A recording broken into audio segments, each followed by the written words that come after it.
Good morning, everybody.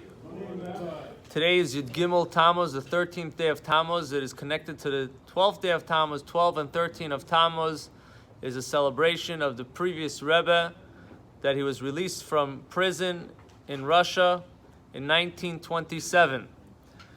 So there's many stories of what happened, and some were shared by the previous Rebbe himself after he was released. And he also describes the emotional challenge of what he was feeling while he was in prison. So one of the things that he shared with us was that at a certain point when he went in, he realized that these guys they mean business. They want to break him. So he decided that he's not going to listen to them and he's not going to give in. And he's running his own show. Absolute, that's it. There's no way of him adhering to what they have to say, because that's where it starts. So at a certain point, they put him in a room that had mud and water or whatever it was at a certain height. And there were all different creatures, little creatures running around over there. And he was there for 24 hours. He was in the water and whatever it was for 24 hours. And he says that even after that, it didn't break him to. He had full bitachon in Hashem that what he's doing is right, and somehow it's going to work out. He just has to hold his fort. So this is also, we see that the Geula, the redemption, also happened in a similar manner.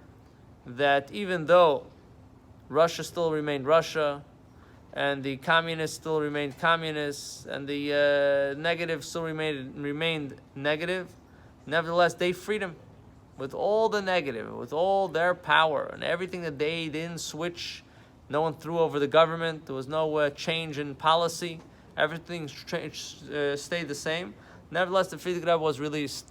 This is also this is something that the Frierdiker Rebbe writes, that I wasn't the only one that was freed.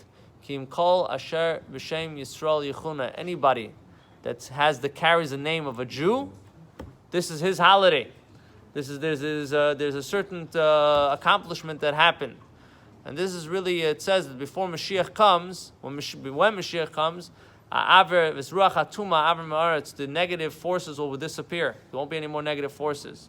But we can see already that even now, when we have negative forces, there are certain times that the negative forces themselves are agreeing and admitting that the true power is with kedusha, with holiness, with the Jew, with the Torah mitzvahs.